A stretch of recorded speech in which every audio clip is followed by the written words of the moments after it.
Hi friends, എല്ലാവരും സുഖമായിട്ടിരിക്കണമെന്ന് വിശ്വസിക്കുന്നു. എന്നെ ലൈക്ക് ചെയ്യണേ, സബ്സ്ക്രൈബ് ചെയ്യണേ. ഇതാ കുറേ ചോള പറിച്ചത് ചക്കയുണ്ട്. നമ്മുടെ സ്നാക്സ് ഉണ്ടാക്കാം. ഞാൻ ചക്ക കുരുവൊക്കെ മാറ്റിയിട്ട് കട്ട് ചെയ്തതാണ്. കുറച്ചിവിടെ മാറ്റി വെച്ചിട്ടുണ്ട് കട്ട് ചെയ്തത്. ഇതാ കുരു. ഇതാ കുക്കർ എടുത്തു. ഒന്ന് കഴുകാം. അതിൻ്റെ ആ മധുരമൊക്കെ ഒന്ന് കഴിക്കോട്ടെ. നല്ല ഫ്രഷ് കുരുവായിരിക്കണം. ഈ ചക്കയായാലും ചക്കക്കുരു ആയാലും കഴിച്ചാൽ ഒരുപാട് ഗുണങ്ങൾ അടങ്ങിയിട്ടുള്ളൊരു സാധനമാണ് കേട്ടോ. ചക്കയും ചക്കക്കുരുവൊന്നും ഒരിക്കലും ഇതൊന്നും വേസ്റ്റേ ചെയ്തെന്ന് പറയും. പക്ഷെ എന്നാലും ധാരാളം ഇങ്ങനെ കളയും നമ്മളല്ലേ. ചക്കയും ചക്കക്കുരുവൊക്കെ ഇങ്ങനെ പ്ലാവെന്ന് വീണ് പോകും. നമ്മൾ കുറേ കഴിച്ച് മടുക്കുമ്പോൾ അത് അവിടെ ഇടും. എങ്കിലും നമുക്ക് പറ്റുന്നത്ര കഴിക്കാം കേട്ടോ.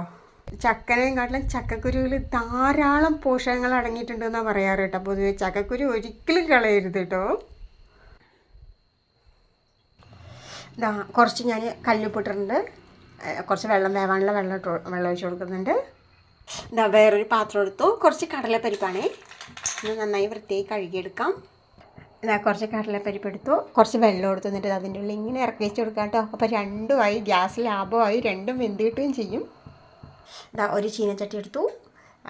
ശർക്കര കേട്ടോ, മധുരത്തിന് ആവശ്യമായിട്ടുള്ള ശർക്കര പൊടിച്ചിട്ടിട്ടു. അപ്പോൾ പെട്ടെന്നാവുമല്ലോ, ഉരുകുമല്ലോ അതിന് വേണ്ടിയിട്ട്.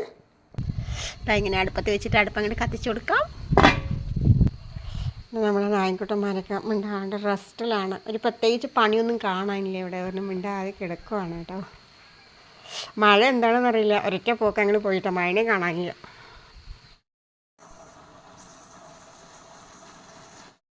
ഒരു മുറി തേങ്ങ ചിരവാം.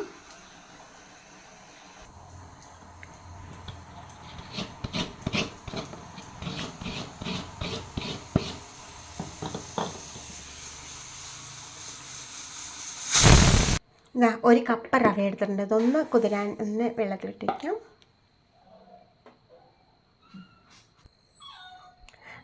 അതേ ഒരു കപ്പ് വെള്ളം ഒഴിച്ച് വയ്ക്കുന്നുണ്ട്.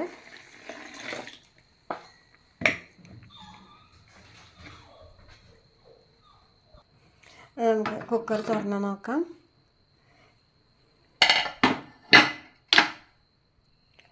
നമ്മുടെ കടലപ്പരിപ്പ് നന്നായി വെന്ത് കിട്ടിയിട്ടുണ്ട്. നമ്മുടെ ചക്കക്കുരു നന്നായിട്ട് വെന്ത് കിട്ടിയിട്ടുണ്ട് കേട്ടോ. ചായയുടെ കൂടെ അല്ലെങ്കിൽ വെറുതെയൊക്കെ കഴിക്കാൻ നല്ല ടേസ്റ്റ് ആയിരിക്കും കേട്ടോ. ഒന്നുമില്ല, ഒരു പണിയില്ലല്ലോ. മിണ്ടാതെ വരുന്നൊരു ഇതിട്ട് വരണമെന്ന് ചോദിച്ചാൽ അത് വെന്ത്. മാത്രമല്ല കുക്കറിൽ ഇങ്ങനെ ഇട്ട് പറഞ്ഞാൽ നല്ല സോഫ്റ്റായിട്ട് നല്ല ടേസ്റ്റി ആയിരിക്കും കേട്ടോ കഴിക്കാനായിട്ട്. ഈ ചക്ക നമുക്ക് ജാറിലിട്ടിട്ട് അരച്ചെടുക്കാം. വേവിക്കാത്ത ചക്കയാണ് കേട്ടോ. ഒരുപാട് നന്നായിട്ട് അരിഞ്ഞിട്ടില്ല കേട്ടോ. ഒരു വിധം ഇങ്ങനെ അരച്ചെടുത്തിട്ടുള്ളൂ. ഇനി അടുത്തും അതേപോലെ വേണമെങ്കിൽ ശർക്കര പാനി എന്തെങ്കിലും വെള്ളം അല്ലെങ്കിൽ ഒരുപാടാവും. അപ്പം അതിന് വേണ്ടി അഡ്ജസ്റ്റ് ചെയ്യാൻ വേണ്ടിയിട്ട്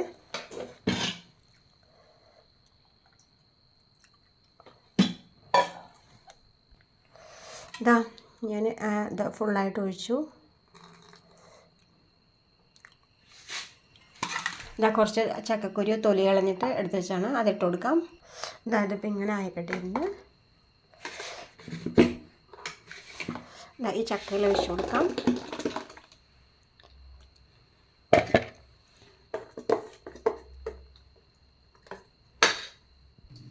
തേങ്ങ കുറച്ച് ഞാൻ ജാറിലിട്ട് പൊടിച്ചെടുത്തിട്ടുണ്ടായിരുന്നു.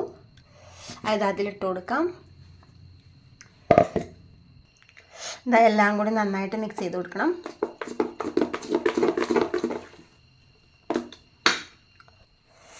ഒരു പിഞ്ച് ബേക്കിംഗ് സോഡ, ഒരു നുള്ള് മധുരം ബാലൻസ് ചെയ്യാനായിട്ട് ഒരു നുള്ള് ഉപ്പ്, എല്ലാം കൂടി ഇട്ടിട്ട് ഒന്നുകൂടി ഇളക്കി കൊടുക്കാം. കടലപ്പരിപ്പ് കുറച്ച് തേങ്ങയുണ്ട്. ഇതിലോട്ട് പഞ്ചസാര ഇട്ട് കൊടുക്കാം. മധുരത്തിന് ആവശ്യമുള്ള പഞ്ചസാര ഇട്ട് കൊടുത്താൽ മതിയാവും കേട്ടോ. എല്ലാം കൂടി നന്നായിട്ടൊന്ന് മിക്സ് ചെയ്ത് കൊടുക്കണം.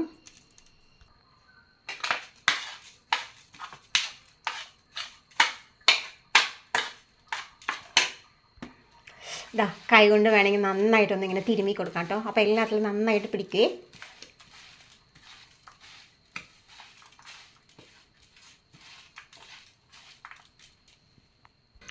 ഞാൻ 4-5 ഗ്ലാസ് എടുത്തു. നന്നായിട്ടൊന്ന് കഴുകിയിട്ട് തുടച്ചിട്ട് അതിൻ്റെ ഉള്ളിൽ എണ്ണ തേച്ച് കൊടുത്തു. നെയ്യോ എണ്ണയോ എന്താണെങ്കിലും ആവാം.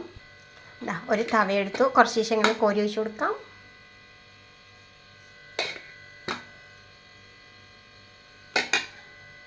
ഇതാ ഈ നമുക്ക് ഈ മിക്സ് കൂട്ട് അതിലിട്ട് കൊടുക്കാം. കുറച്ച് ഇതാ ഒരു ഇഡ്ഡലി ചട്ടി വെച്ചു. കുറച്ച് വെള്ളം ഒഴിച്ചിട്ട് അതിൽ വെച്ച് കൊടുക്കാം. ഇങ്ങനെ വെച്ച് കൊടുത്തു. മൂടി വെച്ച് കൊടുക്കാം. ഇതാ അടുപ്പിൽ തീ കത്തിച്ചിട്ട് വെക്കുന്നതാണ് ഓവറായിട്ട് കിട്ടുന്ന ഒരു ടേസ്റ്റ് കേട്ടോ. ഗ്യാസിൽ വെച്ചാലൊന്നും ഈ ടേസ്റ്റ് കിട്ടില്ല കേട്ടോ.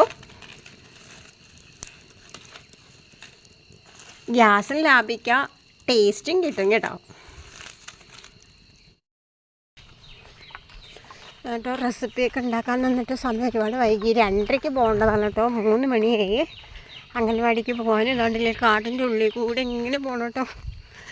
നല്ല കാട് കേട്ടോ. കാടിൻ്റെ ഉള്ളിൽ കൂടെ പോയാലാണ് അംഗനവാടി എത്തുക. വാടകയ്ക്കൊക്കെ ഇരിക്കുന്നത് കൊണ്ട് തന്നെ എന്ത് ബുദ്ധിമുട്ടാണെങ്കിലും സഹിച്ചാലേ പറ്റൂ.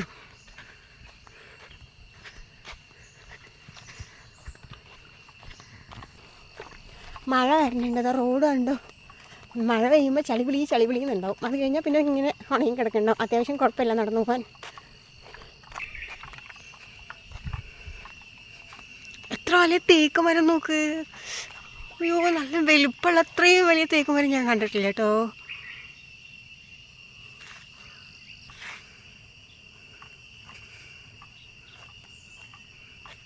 പക്ഷെ മഴ പെയ്തു പറഞ്ഞെന്ന് വെച്ചാൽ ഈ മരങ്ങളൊക്കെ വീണിട്ട് പെട്ടെന്ന് കറണ്ട് പോവും. പിന്നെ കുറേ ദിവസത്തിന് കറണ്ട് ഉണ്ടാവില്ല.